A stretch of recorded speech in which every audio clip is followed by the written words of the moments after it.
see, I'll put this over back. Getting a workout. Who needs a gym, right? When the keyboards go in first, that makes it a lot easier. Yeah. Okay, like this doesn't matter as long as they're up like this. And the guitar. Let's see the pillow. Well, yeah, finish up. We can lay back here. Yeah. Compared to what we used to on the road before, I mean, this is very lightweight. Tour buses and the tour bus life in the road, that was really fun. It's like, you know, having a family and sharing the ups and the downs, you know, the bad with the good. And it's always, the highs are extremely high, and they always replace the lows by a million miles.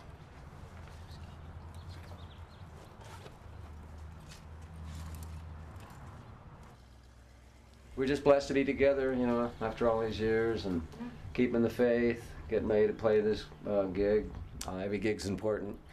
Just put everything we got into it.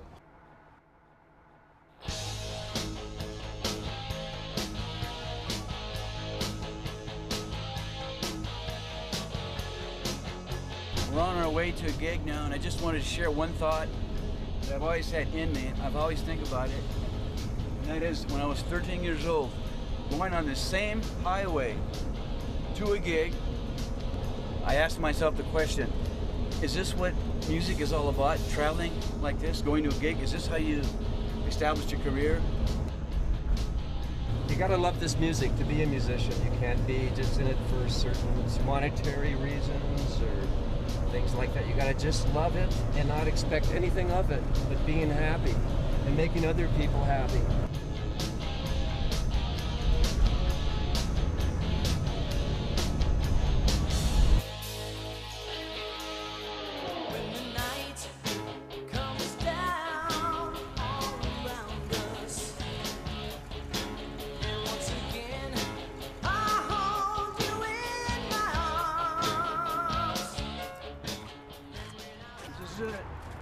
We made it.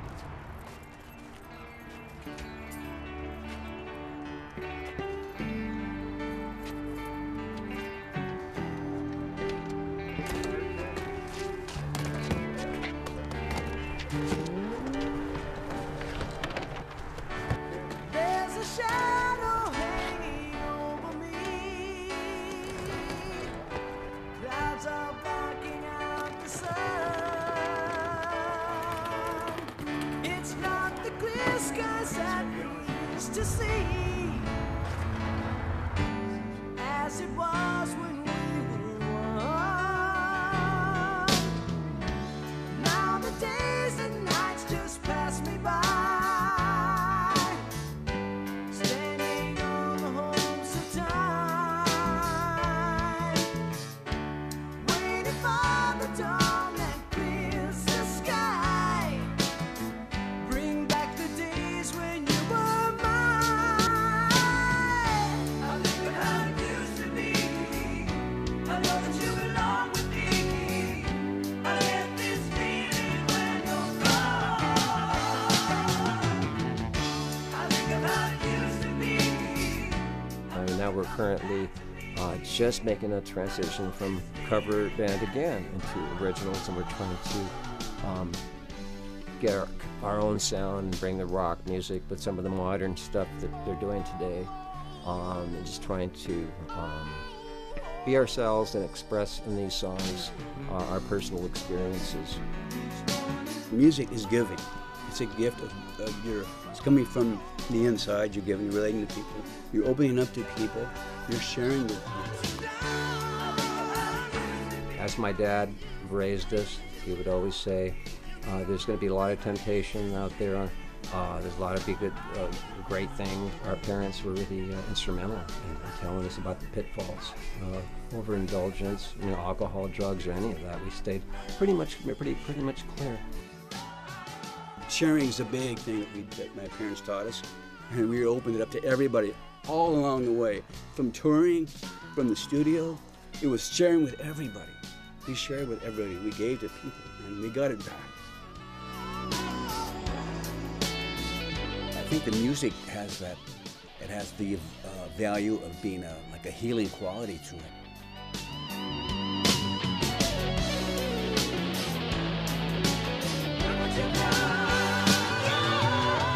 And I realized that you have to be really positive and joyful to perform well, to connect with your audience.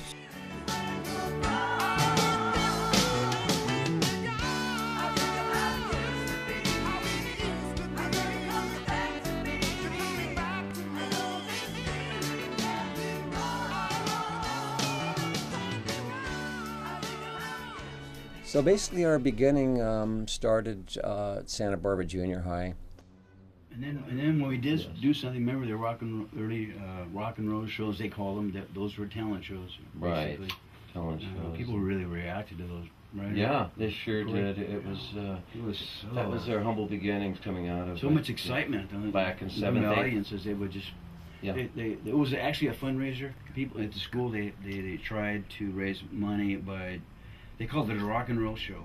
And so we played the high schools, the whole gamut, and eventually we scaled down to, I think it was a 5-piece band, and became the house band at the Earl Warren Showgrounds. So for about almost 5 years, we were the house band. It was just a great honor to be our house, the big dome, and every time I drive past that, I look and, wow, that used to be our house, And so we'd play every weekend and attracted a large following.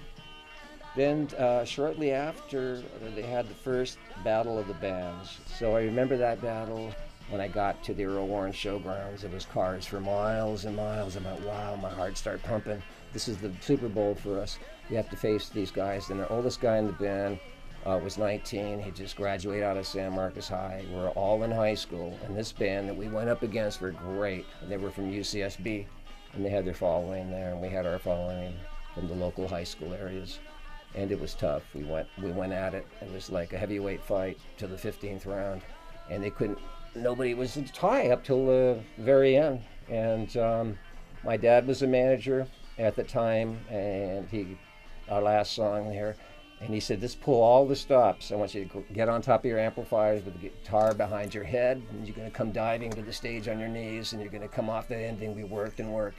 That's the knockout punch." So it's, okay, Dad, that's what we're going to do. And I remember the last antic we had to come back with this thing with the amps and the guitar behind the head, and then that we were the winners, and it was just total bliss. I mean, everybody went crazy, and that was the beginning. And then shortly after, we got the attention of Warner Brothers Records when Frank Sinatra was the head of Warner Brothers Reprise. This was 2 years before Jimi Hendrix was on Reprise.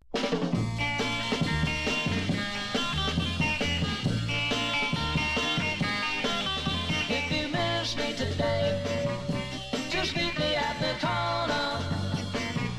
Just meet me at the corner, and I'll meet you.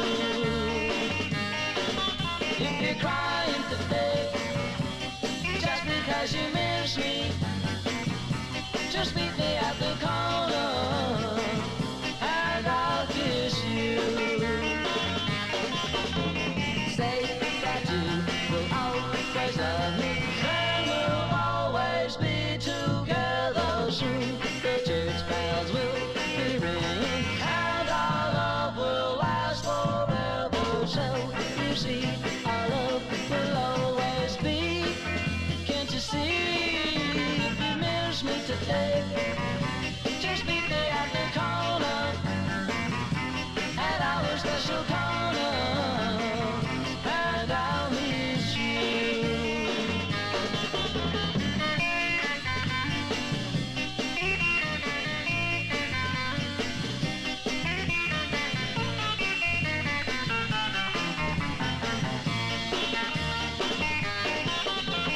Say that you will always love me, and we'll always be together soon. The church bells will be ringing, and our love will last forever. So you see, our love will always be. Can't you see? If you're crying today, just because you miss me, just meet me at the corner, and I'll kiss you, and I'll kiss you, and I'll kiss you.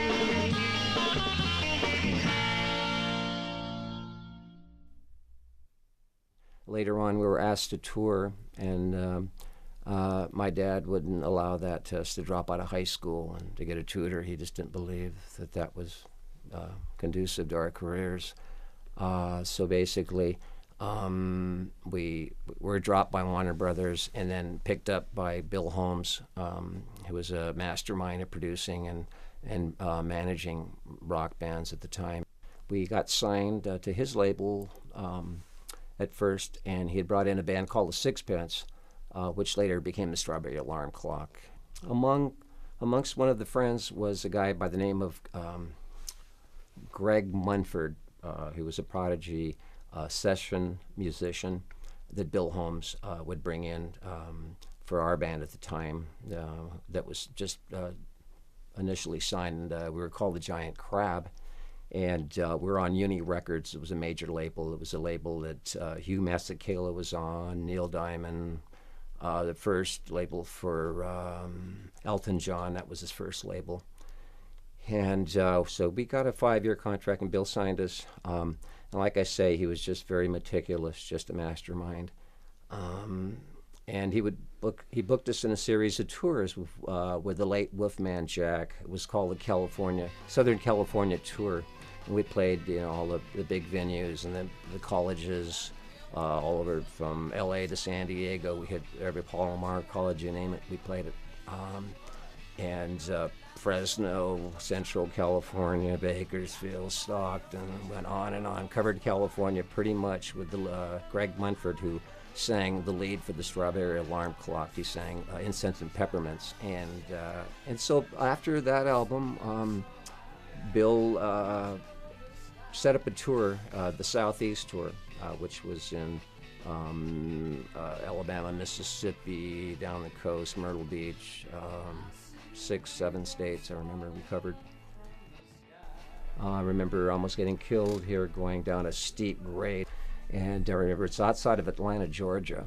And I was in the front seat. Cory and I were going down this steep hill, and all of a sudden, the U-Haul trailer started a jackknife doing this here, and I went out of control. When I went on to the next lane into the oncoming traffic, and at the bottom of the hill was a semi-truck coming right at us. And I recall going down the hill out of control, and at the very few seconds I prayed to God, and I thought that was going to be it for us.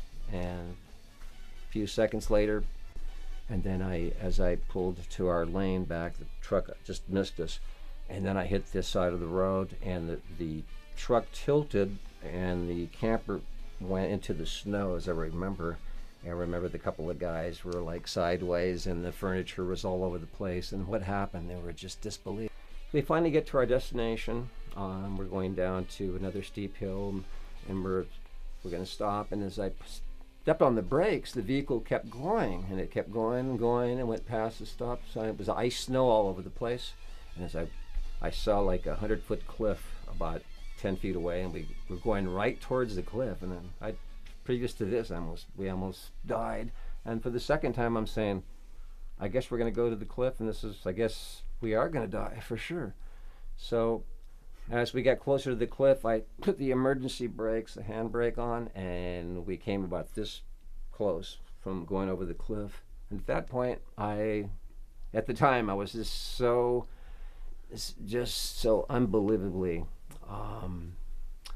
disappointed on everything almost happened, and I just didn't feel like even playing. And I recall maybe we're so shaken that we asked the promoter if we could just cancel the tour. And we had he had acknowledged to me that we're under a contract, and so we were going to honor this contract. So we ended up playing that engagement, I think, because of all the hardships getting to this place, going through the obstacle course, that we let it all out in our music. It just poured out. It's just this divine intervention. It just all hit us, and we're just lucky to be alive and just let it out in our music. And basically we had 3 encores. We were just, after the 3rd encore, I remember us embracing, just dripping wet, and saying, we will never ever quit music. We're making all these people happy. But we didn't realize it took all this Yeah, we didn't know, but it was all worth it. When we all said, this music, it makes it all happen, doesn't it? We forgot all about what happened, almost dying. We forgot about all of this and just did the music, and we realized this is what we're meant to do.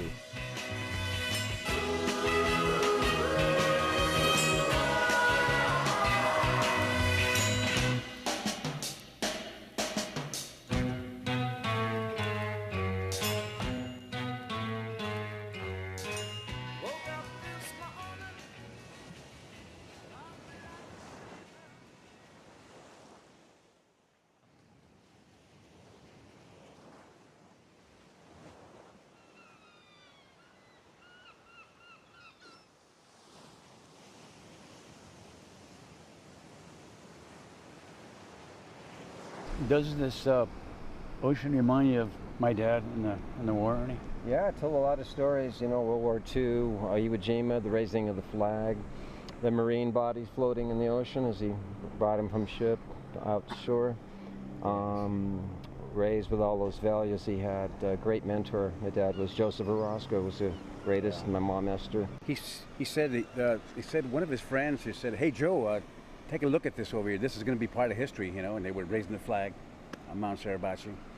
And my dad told me that he saw it. He was actually there, and 21 the years guy old. pointed out, "Hey, this is going to be very historical," and which it was.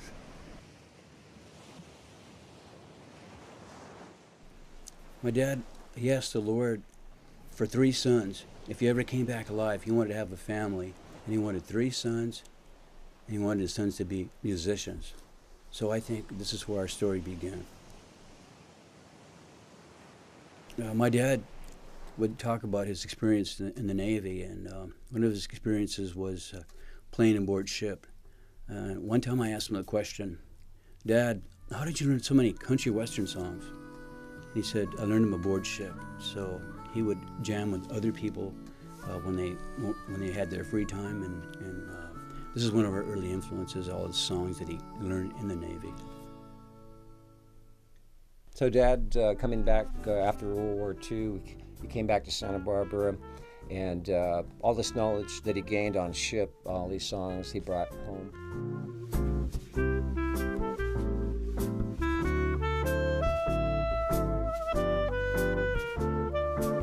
He met my mom at a party, and my mom harmonized with him, and they harmonized together, and it went on for a lifetime. When they sang their harmonies together, that's when they really clicked. That magic. There was a magic, you know, and that's what really drew them together. I was thinking about this right now, and when they sang, they really clicked very well. My mom she sang harmonies, and she was a natural at it. With my dad, and I think that's where we got it from. And then when they married, that brought a lot of joy to the household. I remember, no matter what, that music always just enlightened all of us.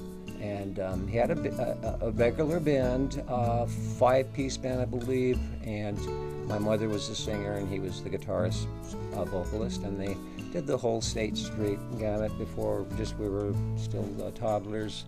And I remember after rehearsals, we'd jump on the equipment and then emulate my dad's band, my parents' band rather, and it got to be fun, and we started enjoying it, and our parents never really pushed us to be that. They had wish for us to pursue a music career, but they didn't force us. They wanted us to, on our own, to discover that, you know, that was a natural thing, and they were an example by having the music constantly with the bands and so forth, and the joy it brought to us.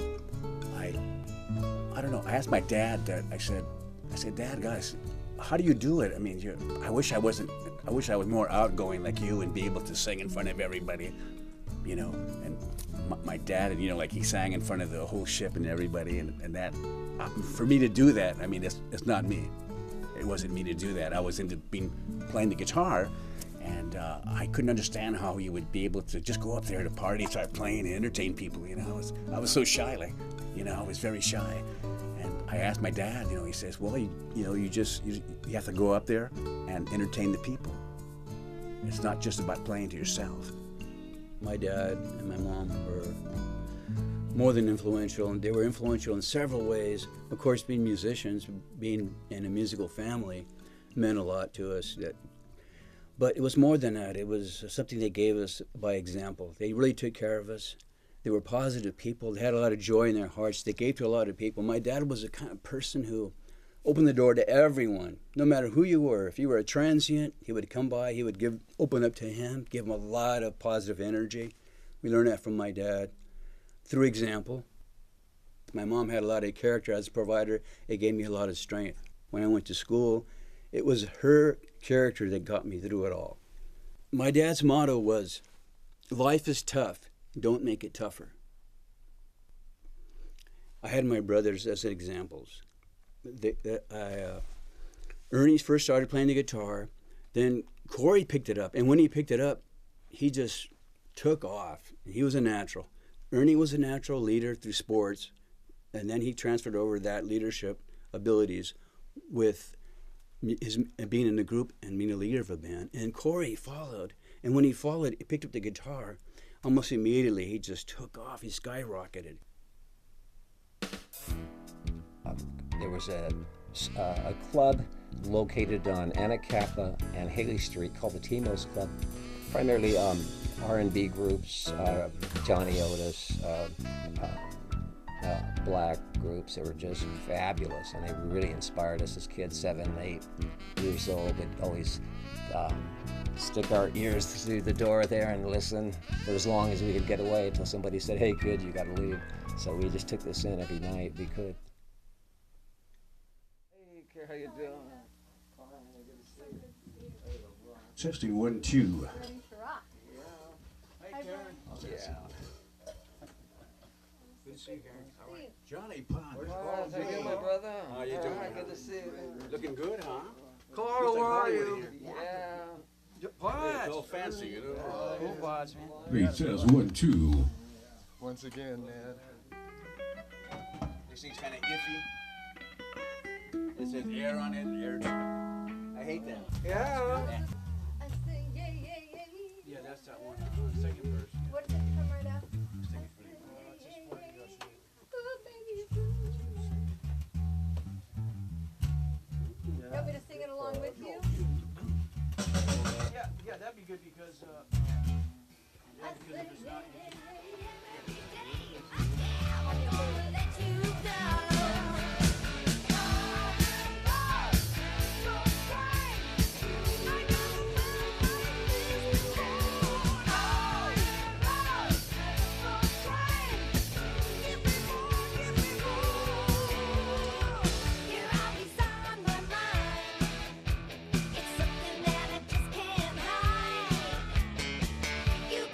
Yeah, people have asked us about the process, writing, how we draw our inspiration, how we go about putting a song together, and it usually starts off with an instrumental chorus line that we always look for to capturing the final big hook.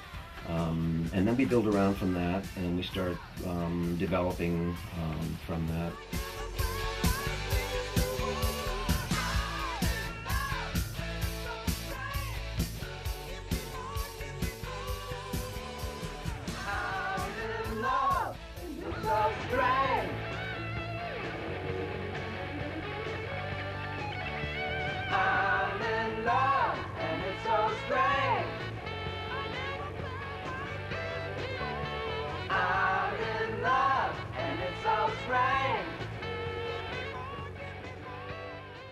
Each morning, look for the sun. Each morning, look what you've done. That's it. That's right there.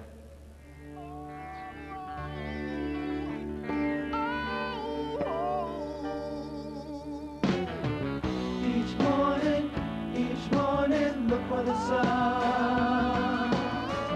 Each morning, look what you've done.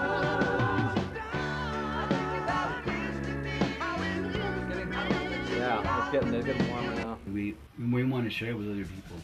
We want our efforts to be collaborative And I think that's when you do that, you get more out of it. Yeah, you do. You get more out of it, and you get other people involved, and it's part of the whole team scenario, which we got from playing team sports. So we work together. That's a really good thing. If you work together, you get so much more out of doing it.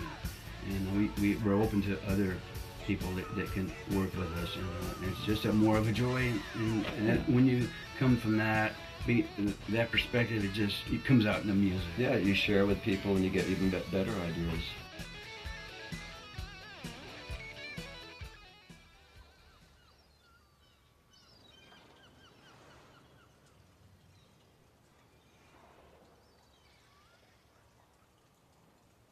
I can remember when we used to come down here, come fishing quite often, and one thing I will never forget, and I can't understand why, Cory caught all the fish.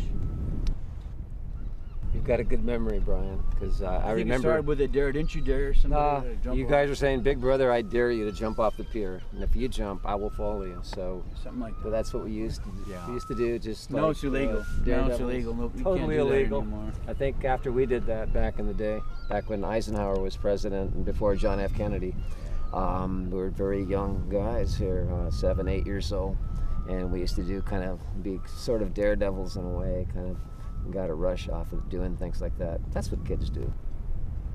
I remember sharing with all the other kids, and all the wonderful things. Brought them along fishing here as well. Fishing and sports were pretty much what we did.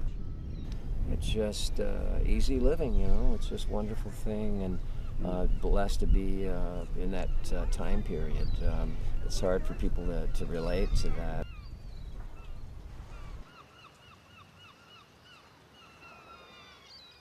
I remember I was a shy kid, never really wanted to go up, but my parents would kind of coax me into singing.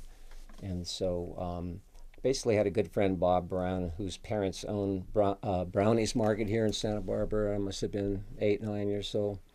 And I probably knew one song from Elvis. First it was called, "You Ain't Nothing But a Hound Dog." I was standing probably about here with my guitar. And we used to go back to Brownies here, and then he'd give us popsicles, ice cream sandwiches, and that was a big treat back in those days. I think you said when you sang, they gave you an ice cream. Ice cream. That's reinforcing in those days. When you were a kid, when you was 9 years old. That was great. That's how it all started. It all started being 9 years old, right here at Brownies Market. And Bobby was kind of more outgoing than you were, Yeah, right? Bobby was outgoing, had a great personality. And he encouraged you. He wanted you to play. He got me out of He my loved shell. music. I remember him. He really loved music. He did. I remember him coming over our house and singing along with us. Right. And he developed as a singer too, and it was always a pleasure. My dad, he had 2 obsessions in life that he taught us. Number one was sports. We'd always go to the games, the high school games, Santa Barbara. Back then, the weekend, the dawns, the high school games were like everybody in town would show up. That's the way it was back then. And my dad encouraged us to be in sports, and he was very obsessed with that. And in addition to that, of course, and the music, of course. And I remember my mom one day, how she was very tolerant with us practicing, and I says, "Gee, Mom," I says, "doesn't Brian's horn, the saxophone he was practicing?" He says, "Doesn't it bother you?" He says, "No." He says, "I love it. I love the, I said, what about when he practices drums?" He says, "Mom, doesn't that, maybe I should tell him to stop playing?" And she says, "No, don't do that.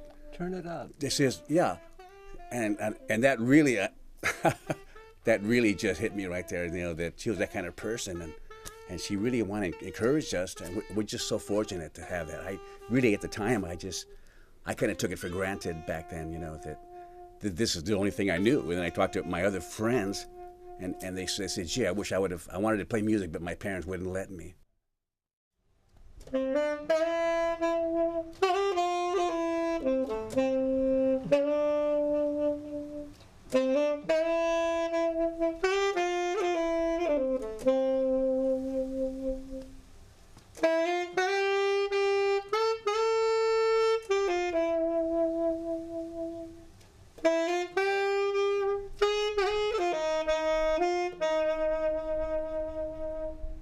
I think when you're happy, a happy person, No matter what business it is, you can achieve a lot if everybody's on the same page and everybody has the love and the passion.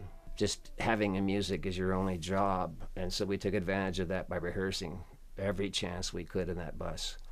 And so we got very, very tight because we all had work ethics, all the people that were involved in this. And but so we learned to appreciate things like that. And not everything's going to be perfect no matter what you do. And when you go down, you got to get up, you know. When you have bros that love you and care about you, it's a lot easier to get up. You know, we may not be the greatest, but at least we collaborate and listen to each other. You know, and being in a group, that's what you have to do. You can't sweat the small stuff, you know, and even though you just can't. You gotta let these go sometimes in order to be a group, because we've seen this many times. Even though you have a point, you're making your point and you're right, people get offended and they, you know, and that's, you know, they don't want to play anymore. But you have to really be just really flexible, and you have to compromise a lot. I think there's a misconception that because we're brothers that it's easier. No, not at all. I think other people out there who have brothers and sisters can relate to what I'm saying. There was a terrible war back then, and it broke up a lot of bands. The Vietnam War back then.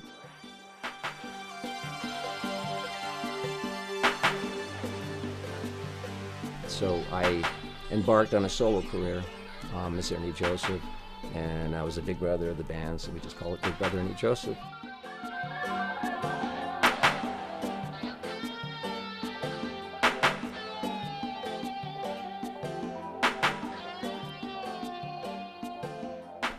And so by this time, things got better, and our mastermind manager, Bill Holmes, of course, the great guy, he had set up other several tours to do college concerts, and we got invited to the Love Valley Music Festival in Love Valley, North Carolina, and with the Allman Brothers, and it was a beautiful scenario there.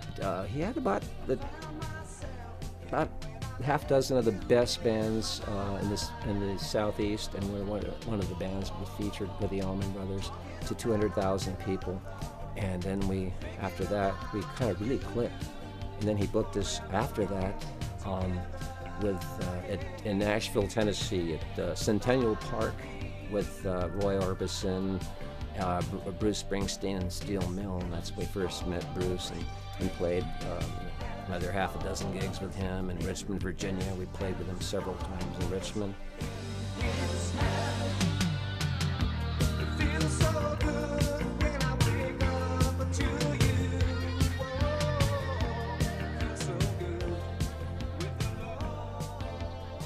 After the tour, we came back home and we just started a little workshop recording, and we started teaching.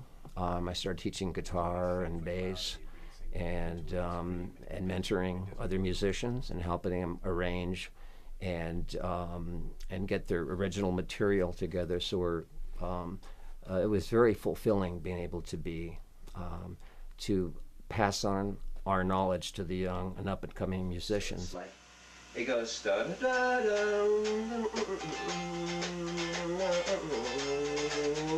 2, 3, slide da da da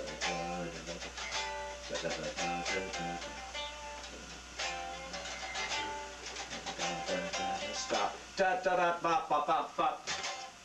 So the 3 in the front will be doing that eventually. So that's it. Then when you do that forward motion, let your hair, sway back and forth. Yeah, exactly. It's like the headbanger thing. That's the one. So let's just go back a little bit. Makes me very proud to see Jewel up there, who started out here, and Katy Perry, and Dishwalla, and Toad the Wet Sprocket. The list goes on and on. James Antoinez. Back of our minds, we were supposed to go back on tour, but we just loved being back in Santa Barbara and helping other people. Basically, I started teaching. Cory taught, and Brian's all teachers and mentors, and so it was a great feeling. And then we playing the covers at the time. We were trying to think of a name for the band, so we started thinking, let's keep it simple. let's think of a name that kept us together. And then we came up with the name Faith. Brian was always a hard-working drummer back there, never got the acknowledgement that us front men had. They were playing in front, he'd be in the back. And we, instead of changing our name completely, let's just call it Brian Faith, because he's starting to sing most of the originals in this segment of our lives here. So that's how we got the name Brian Faith. And we're very fortunate to be blessed with great musicians. Johnny Pods from the Bay Area on bass, and Karen Perry. And I remember our inspiration for Michael writing that. It was basically, you know, how young people go off to war and they don't come back, basically, and the call of the soldier, and we had this imagery in our heads. It's thanking. It's a thanking song. Thanking for the people who actually lost somebody. Because when we lost our father, it was a really, excuse me, my dad's loss was a big loss. So if somebody loses a son or a daughter, you know, that's great. Good loss that we want to pay tribute to that. Yeah, and that's what that song's about, Michael. Yeah.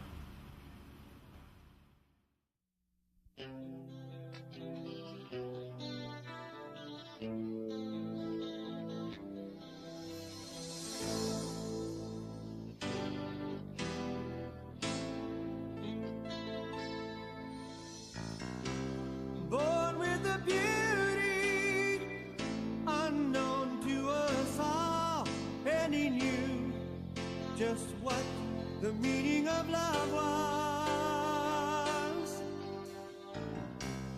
Oh, don't you know he was a well-liked man?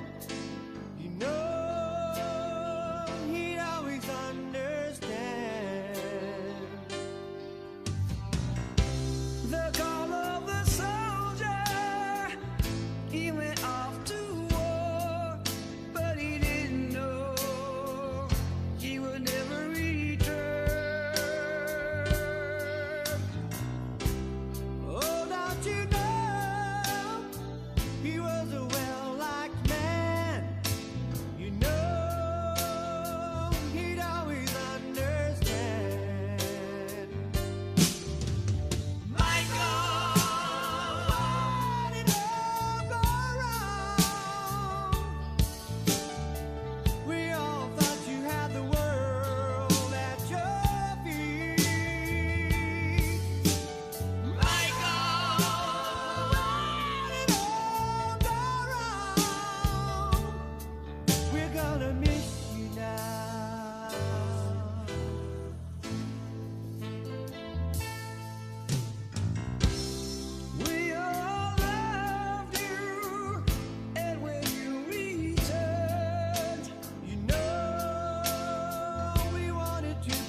As you get older, you got to kind of pace yourself. As I realize that physically.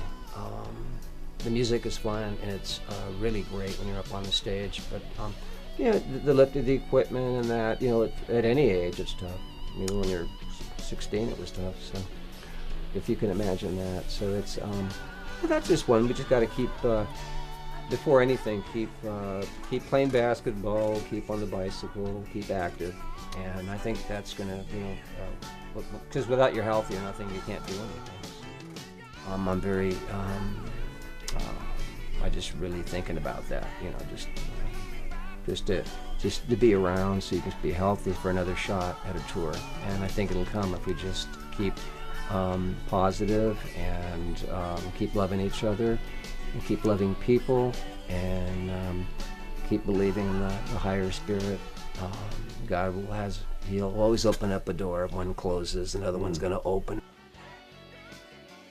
I think, yeah, it was situations where our manager, Bill Holmes, had set up worldwide tours to Italy, Germany, just in England. We passed on it. My dad was very ill. He had cancer at the time, and eventually passed on in 2002.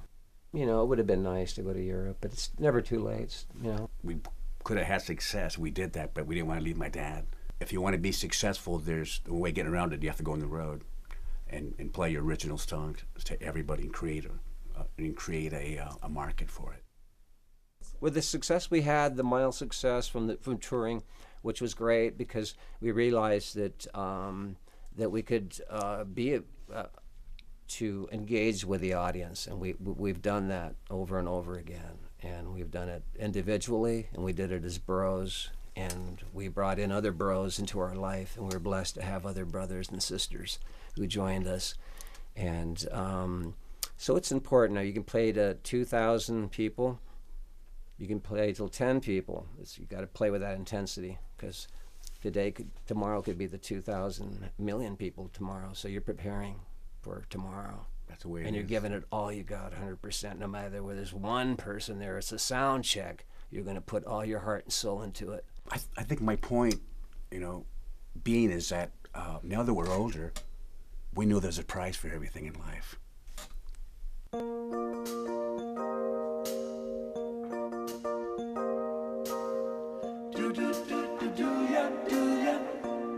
Do you remember when? Do you remember when? Remember when we were grooving? Remember when love was in the air? And we all were moving to a beat beyond compare. Do you remember when? Can you remember back then? The young world in brotherhood, in search of peace and need of good. Flower power was everywhere. It changed the world, man, those days were rare. Can you remember when? Can you remember back then? To the age of the sun, you can feel the love commence. Do you remember when? Oh, seemed like only yesterday. We'd meet in the park and we would play, wearing beads and tie-dye clothes, taking cars that only heaven knows. Do you remember when? Would you do it all again? Though it wasn't perfect, it was perfectly clear that a new time and new age could possibly appear. There was a spirit undeniably in the air that's sadly missing now.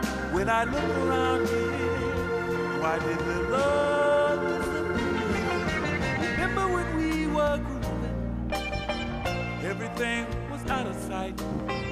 formed a union of our souls. Love and happiness were our goals. Do you remember when? Can you remember back then?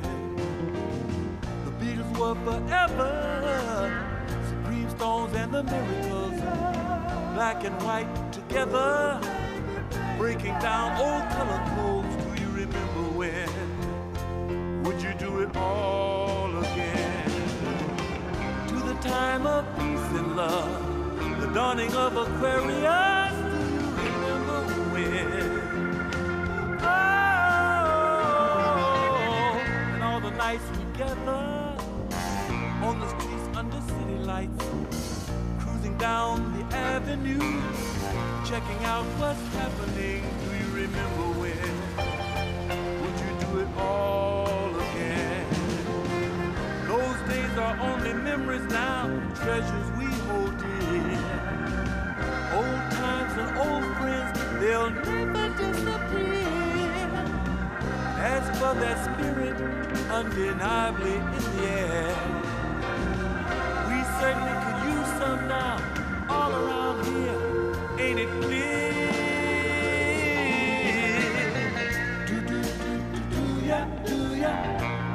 Do you remember now? Do you remember now? Oh, it wasn't perfect, it was perfectly clear that a new time and new age could possibly appear.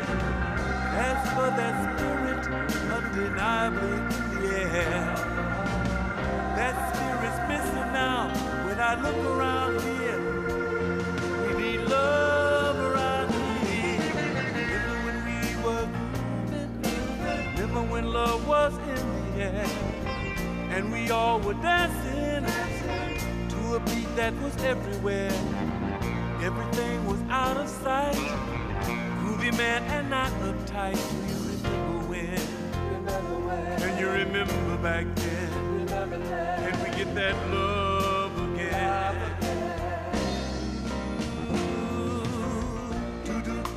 Do ya? Do ya? Remember when?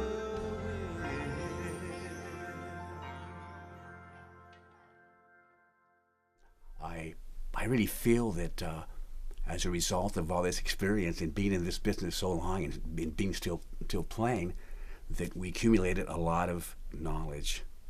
And I feel that our success hasn't come yet. I want to know, how far can a person go if have given talent, which is my brothers, both equally talented, very, very talented people. How far can you go if you commit yourself to something, to a goal, and live your dream?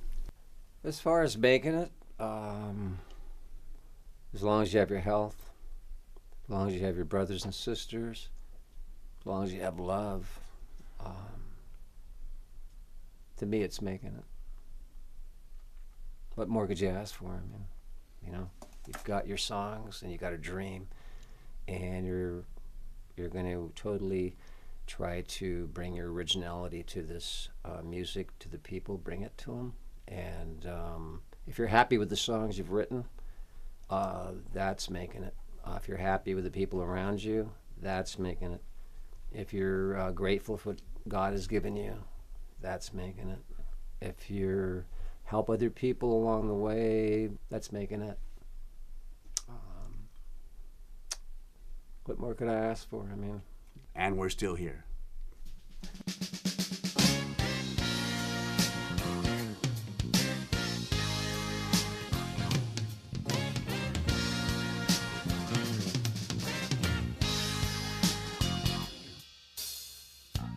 I can't see you tonight now, sweetheart. Please don't be asking me why. I'm not too good at excuses, and I don't wanna lie. There's something about the summertime that drives me right over